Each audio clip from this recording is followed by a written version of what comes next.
بسم اللہ الرحمن الرحیم۔ مکوکیس اپنے محل میں خاموش بیٹھا تھا۔ کبھی وہ باہر نکل کر لوگوں کو دیکھتا اور کبھی محل کے اوپر جا کر بالکونی میں کھڑا ہو جاتا اور اپنی فوج اور لوگوں کو تیاریوں میں ادھر ادھر بھاگتے دوڑتے دیکھتا۔ فرمار وائے مصر، کیرس نے ایک روز مکوکیس کے پاس آ کر کہا، اب ہم مسلمانوں کا نام و نشان مٹا دیں گے۔ کیا تم محسوس نہیں کر رہے کیرس؟ مکوکیس نے کہا، کیا یہ افواج اور یہ لوگ میرے خلاف بغاوت نہیں کر رہے؟ نہیں، کیرس نے جواب دیا، میں جانتا ہوں آپ صلح چاہتے ہیں اور یہ لوگ ایسے بیدار ہو گئے ہیں کہ مسلمانوں کے خلاف جان کی بازی لگا کر لڑنا چاہتے ہیں۔ ان کی تیاریاں آپ کے خلاف نہیں، انہیں شک کی نظروں سے نہ دیکھیں۔ گرجوں میں دعائیں مانگی جا رہی ہیں، مایوس نہ ہوں فرمار وائی مصر۔ تاریخ میں آیا ہے کہ مکوکیس نے کچھ بھی نہ کہا، نہ کوئی حوصلہ افزا بات کہی، نہ کوئی حوصلہ شکن اشارہ دیا۔ اس کے ہونٹوں پر لطیف سی مسکراہٹ آ گئی، لیکن اس مسکراہٹ میں مسرت کی ذرا سی بھی جھلک نہیں تھی، البتہ طنز سی ضرورت نظر آتی تھی۔ قلعے کے اندر رومی فوجی اپنی کثیر تعداد کے بھروسے اور لوگوں کے تعاون کے بھروسے پر جوش و خروش سے جنگی تیاریاں کر رہے تھے، اور ان کا ایک بھروسہ یہ بھی تھا کہ نیل کے جزیرے روزا سے فوراً فوج پہنچ جائے گی اور ان کی تعداد اور زیادہ ہو جائے گی۔ قلعے کے باہر خندق سے ذرا ہٹ کر قلیل تعداد مجاہدین اسلام صرف اللہ کی ذات باری پر بھروسہ کیے بیٹھے تھے۔ فن حرب و ضرب کے ماہرین کہتے ہیں کہ سوچا بھی نہیں جا سکتا تھا کہ یہ اتنی قلیل تعداد مسلمان چند منٹ بھی کثیر تعداد رومی فوج کے سامنے ٹھہر سکیں گے، جبکہ رومی فوج کو شہریوں کی مدد بھی حاصل ہو گئی تھی اور ان کی عورتیں بھی لڑنے کے لیے تیار تھیں۔ مجاہدین اسلام کو اللہ کی اس بشارت کا بھروسہ تھا کہ تم اگر ایمان کے پکے ہو تو تم میں سے 10 100 کفار پر اور تم میں سے 100 ایمان والے 1000 کفار پر غلب آئیں گے۔ ایک رات جب قلعے کی باہر کی دنیا محو خواب تھی، رومی فوج دریا کی طرف سے نہایت خاموشی سے قلعے سے نکلی، کشتیوں میں بیٹھی اور اس جگہ جا پہنچی جہاں سے وہ مجاہدین اسلام پر حملہ کر سکتی تھی۔ تاریخ میں یہ واضح نہیں کہ رومی فوج دریا والے دروازے سے ہی نکلی تھی یا دوسرے دروازوں میں سے بھی۔ یہ پتہ چلتا ہے کہ رومی فوج نے رات ہی رات خندق پر پل ڈال دیے تھے جو اس مقصد کے لیے ہر وقت تیار رکھے جاتے تھے۔ رومیوں کی یہ کارروائی اس قدر خفیہ اور خاموش تھی کہ مسلمانوں کو خبر تک نہ ہوئی۔ وہ سنتری بھی بے خبر رہے جو پہرے پر تھے۔ مجاہدین اسلام پر اچانک قیامت ٹوٹ پڑی۔ رومی فوج کا یہ حملہ اچانک اور غیر متوقع تھا اور بڑا ہی تیز اور شدید۔ نظر یہی آتا تھا کہ مجاہدین اسلام کو جاگنے کی بھی مہلت نہیں ملے گی اور رومی انہیں ابدی نیند سلا دیں گے، لیکن مجاہدین نے زمین و آسمان اور اس تاریک رات کو اور پھر تاریخ کو حیرت میں ڈال دیا کہ حملہ ہوتے ہی وہ اس طرح سنبھل گئے جیسے پہلے ہی تیار بیٹھے تھے۔ دیکھتے ہی دیکھتے مشعلیں جل اٹھیں اور مجاہدین نے رات کو دن بنا دیا۔ یہ سپہ سالار عمرو بن عاص رضی اللہ تعالیٰ عنہ کا کمال تھا، جنہوں نے اپنے سالاروں کو اور تمام لشکر کو کہہ رکھا تھا کہ دشمن کے ملک میں آ کر چند لمحوں کے لیے بھی غافل نہیں ہونا اور سونا بھی اس طرح جیسے ایک آنکھ کھلی ہو، جیسے کسی بھی لمحے حملہ ہو جائے گا۔ مجاہدین اسلام کا تو یہ ایمان تھا کہ انہیں اپنے سالاروں سے جو احکام ملتے ہیں وہ دراصل اللہ کے اور رسول اللہ صلی اللہ علیہ وسلم کی روح مبارک کے احکام ہوتے ہیں، اور ان احکام کی خلاف ورزی اللہ کے عذاب میں پھینک دیتی ہے۔ حملہ آور رومی فوج کو سب سے پہلا جھٹکا تو یہ پڑا کہ مسلمان اس طرح بیدار ہو کر مقابلے میں آ گئے تھے جیسے انہیں پہلے پتہ چل گیا ہو کہ حملہ آ رہا ہے۔ پھر رومی فوج کے جرنیلوں نے غلطی یہ کی تھی کہ بہت سے شہری رضاکارانہ طور پر حملے میں شامل ہونا چاہتے تھے، انہیں بھی فوج کے ساتھ حملے کے لیے بھیج دیا گیا تھا۔ وہ تیر اور تلوار اور برچھی چلا سکتے تھے، لیکن جنگ کی صورت میں وہ کسی ترتیب میں ہو کر لڑنے کے قابل نہیں تھے، بلکہ اپنی فوج کے لیے ایک رکاوٹ بن گئے۔ مسلمانوں نے جب بیدار ہو کر قہر اور غضب سے اس جلکار کو روکا تو سب سے پہلے رضاکار شہریوں میں بھگدڑ بپا ہوئی۔ عمرو بن عاص رضی اللہ تعالیٰ عنہ نے اپنے سالاروں کو پہلے ہی ذہن نشین کرا رکھا تھا کہ اچانک حملہ ہو جانے کی صورت میں لشکر کو کس ترتیب میں کر کے مقابلہ کرنا ہوگا۔ اس سے یہ ظاہر ہوا کہ مسلمان ایک ترتیب اور تنظیم میں تھے اور ان کے مقابلے میں رومی فوج اور شہری ایک ہجوم کی صورت میں آئے، اور جب مسلمانوں نے قدم جما کر مقابلہ کیا تو رومی بکھرنے لگے۔ رومی سپاہیوں کو پہلا دھچکا تو یہ لگا کہ مسلمان تو جیسے پہلے سے ہی بیدار تھے، اور پھر انہوں نے مشعلیں جلا لی تھی۔ رومی سپاہیوں کے لیے یہ خلاف توقع صورتحال ایک مصیبت بن گئی۔ مجاہدین نے ان کی بوغلاہٹ سے پورا فائدہ اٹھایا۔ تھوڑی سی دیر میں مجاہدین اسلام نے رومی فوج کو دفاعی جنگ لڑنے پر مجبور کر دیا۔ عمر بن عاص رضی اللہ تعالیٰ عنہ نے اپنے لشکر کو خاص طور پر یہ ٹریننگ دے رکھی تھی کہ دشمن قلعے سے باہر آ کر حملہ کرے تو کس طرح لڑنا ہے اور کیا کیا چال چلنی ہے۔ مختصر یہ کہ دشمن باہر آئے تو ایک دستہ اس کے عقب میں جانے کی کوشش کرے تاکہ قلعے میں داخل ہو جائیں، اور اگر قلعے کے دروازے پہلے ہی بند ہو جائیں تو دشمن کی باہر آئی ہوئی فوج کو گھیرے میں لے کر آخری سپاہی تک ختم کر دیا جائے۔ مجاہدین کو اس قسم کی لڑائی اور عقب میں جانے کی چال کا خاص طور پر تجربہ حاصل ہو چکا تھا۔ اس سے پہلے وہ چند قلعے ایسی ہی چال چل کر لے چکے تھے۔ اب قلعہ بابلیون کے باہر مجاہدین اسلام نے دیکھ لیا کہ رومی فوج خندق پر پل پھینک کر آگے نکل آئی ہے، تو مجاہدین نے رومیوں کے پیچھے جا کر پلوں پر قبضہ کرنے کی کوشش شروع کر دی۔ سپہ سالار نے پہلے ہی ایک سالار اور اس کے دستے کو اس کام کے لیے مقرر کر دیا تھا۔ کچھ وقت بعد رومیوں نے دیکھا کہ مسلمان ان کے عقب میں آ رہے ہیں۔ اس سے ان کی بوکھلاہٹ اور زیادہ بڑھ گئی۔ انہوں نے خندق پار کر کے قلعے میں واپس جانے کی کوشش شروع کر دی، لیکن مجاہدین نے انہیں جانے نہ دیا۔ خندق کا ایک آدھ پل ہی رہ گیا تھا جو ابھی مسلمانوں کے قبضے میں نہیں آیا تھا۔ وہاں سے کچھ رومی زندہ پیچھے کو نکل گئے۔ خندق سے باہر رہنے والے رومیوں میں سے شاید ہی کوئی زندہ بچا ہو۔ بعض رومیوں نے خندق میں چھلانگیں لگا دی، لیکن تیر انداز مجاہدین نے مشعلوں کی روشنی میں انہیں تیروں کا نشانہ بنا لیا، اور اس طرح بہت سی لاشیں خندق میں بھرے پانی میں ڈوبنے اور تیرنے لگیں۔ بہت تھوڑے رومی فوجی اور شہری قلعے میں واپس جا سکے۔ قلعے والوں نے جب دیکھا کہ ان کے فوجی تو پیچھے کو بھاگ رہے ہیں، تو مکوکیس کے حکم سے قلعے کے تمام دروازے بند کر دیے گئے تاکہ مجاہدین قلعے میں داخل نہ ہو سکیں۔ مسلمانوں کو روکے رکھنے کے لیے مکوکیس نے اپنی بہت سی فوج قربان کر دی۔ مورخوں نے اس لڑائی کو گھمسان کی لڑائی اور بڑی ہی خون ریز لڑائی لکھا ہے، اور بعض غیر مسلم مورخوں نے اسلام کے خلاف تعصب کو الگ رکھ کر یہ بھی لکھا ہے کہ ایک طرف صرف جذبہ اور عزم تھا اور دوسری طرف تعداد اور ہجوم پر بھروسہ تھا۔ جہاں ایک کے پاؤں اکھڑے پورا ہجوم اکھڑ گیا، لیکن مسلمانوں نے اپنے جذبے کو اور ان کے سالاروں نے اپنی عقل کو بہت تامل سے استعمال کیا۔ اتنی زیادہ گھمسان کی خون ریز لڑائی رات ہی رات ختم ہو گئی۔ صبح ہوئی اور سورج کی کرنیں زمین پر اپنا نور پھیلانے لگی تو جدھر نظر جاتی تھی لاش نظر آتی تھی۔ کوئی زخمی ان لاشوں سے اٹھتا اور ایک دو قدم چل کر پھر گر پڑتا۔ نیل کا پانی کناروں سے باہر آ گیا تھا، جھیلوں اور تالابوں کی صورت میں دور دور تک بکھرا ہوا تھا، اور یہ پانی مرنے والوں کے خون سے لال ہو گیا تھا۔ پانی میں بھی لاشیں گری تھیں۔ خندق کا پانی بھی سرخی مائل ہو گیا تھا، اور اس ہیبت ناک منظر سے مسلمانوں کے نعرے اٹھ اٹھ کر گونج رہے تھے۔ بابلیون کے قلعہ بند شہر کے لوگ اور رومی فوج کے بھاگے ہوئے فوجی قلعے کی دیواروں پر کھڑے رات کی لڑائی کا انجام دیکھ رہے تھے۔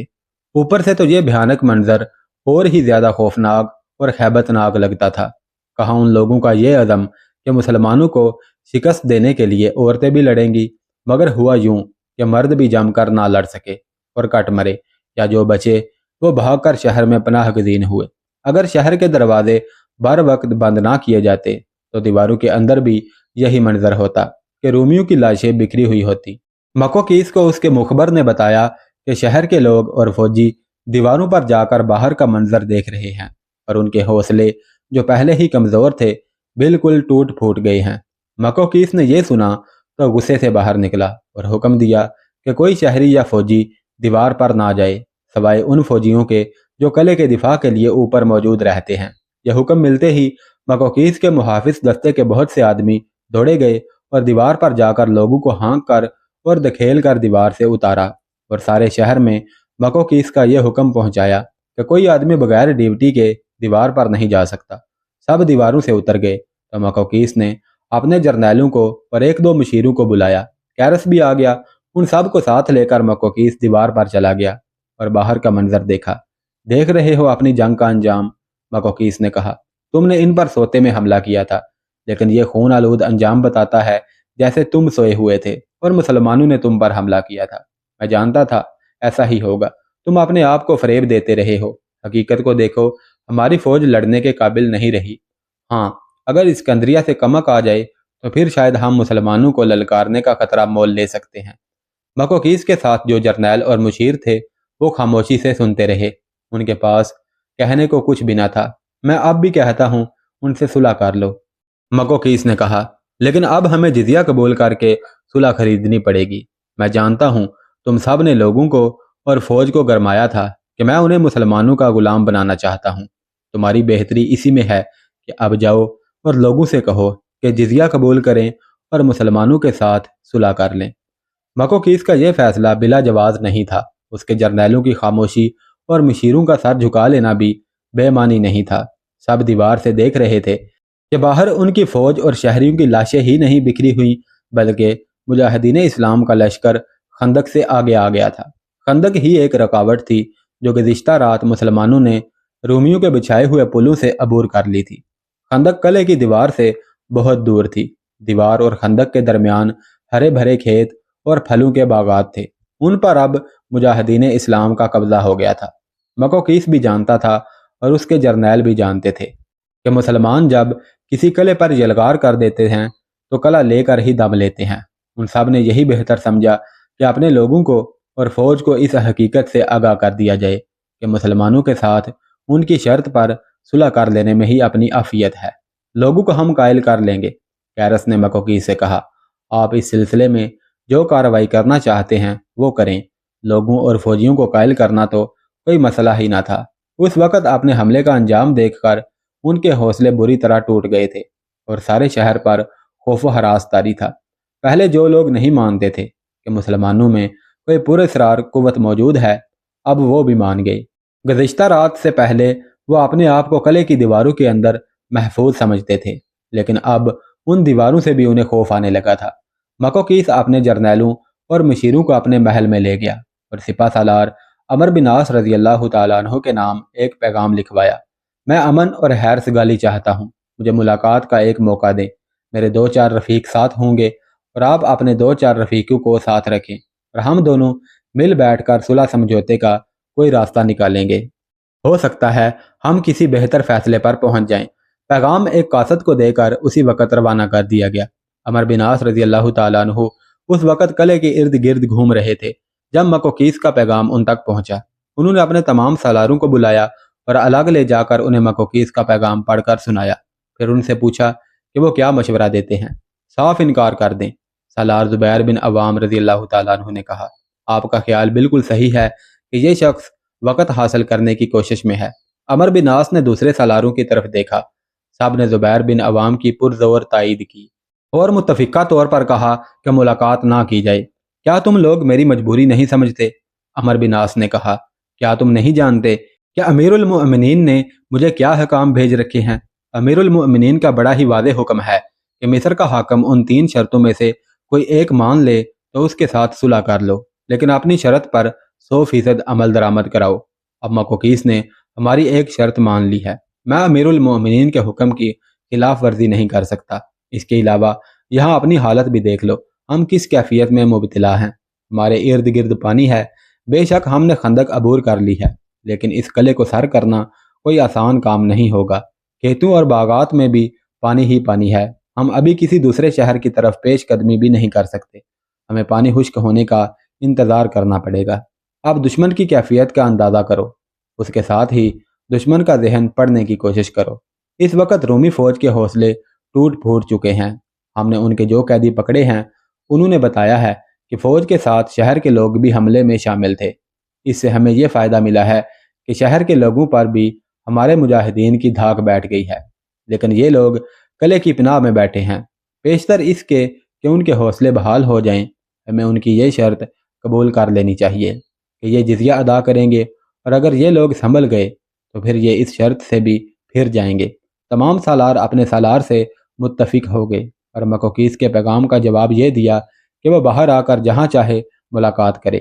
تاریخ میں یہ واضح نہیں کہ ان کی ملاقات کہاں ہوئی، سوائے اس کے کہ مکوکیس اور مجاہدین کے سپہ سالار عمر بن عاص رضی اللہ تعالیٰ عنہ کی ملاقات ہوئی۔ مکوکیس کے ساتھ 2 جرنیل اور 2 مشیر تھے اور عمر بن عاص کے ساتھ 3 یا 4 سالار تھے۔ عمر بن عاص نے مکوکیس کو کوئی اور بات کرنے کا موقع نہ دیا سوائے اس کے کہ وہ اطاعت قبول کر لے اور جزیہ ادا کرے۔ مکوکیس تو یہی سوچ کر آیا تھا اور یہ اس کا فیصلہ تھا کہ مسلمانوں کی اطاعت قبول کی جانی ہے اور جزیہ ادا کیا جائے گا۔ چنانچہ جو جزیہ طے پایا وہ 2 دینار فی کس تھا۔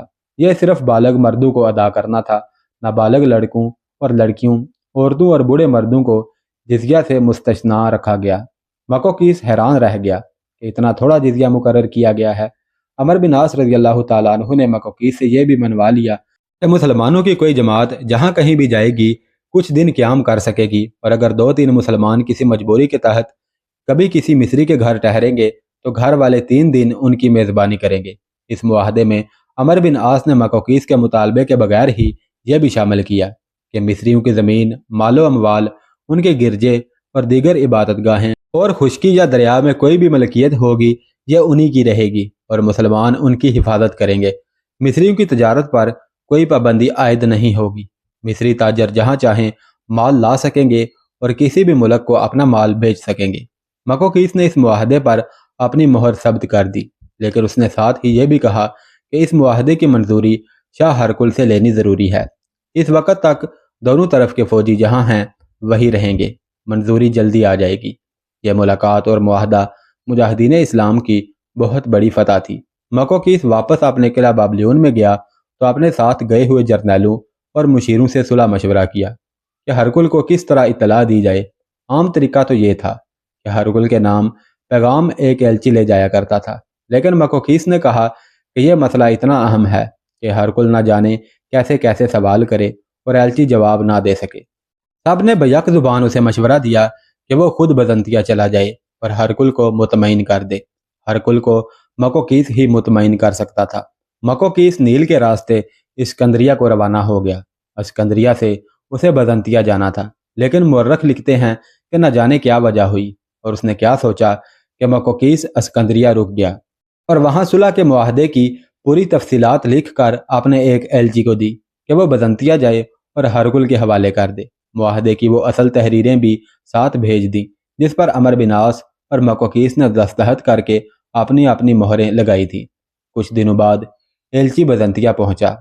ہرقل مصر کی صورتحال معلوم کرنے کے لیے اتنا بےتاب تھا کہ اسے اطلاع ملی کہ مصر سے ایلچی پیغام لایا ہے تو ہرقل خود باہر کو دوڑ پڑا اور پیغام ایلچی کے ہاتھ سے چھین کر اندر لے گیا اور پڑھنے لگا۔ اس نے جب معاہدہ دیکھا تو اس کے تن بدن کو آگ لگ گئی، اور جب اس نے معاہدے کی تفصیلات پڑھی تو وہ غصے سے بولا ہونے لگا۔ ایلچی کو اندر بلایا۔ کیا تم مجھے کچھ بتا سکتے ہو؟ ہرقل نے غصے سے کانپتی ہوئی آواز میں پوچھا۔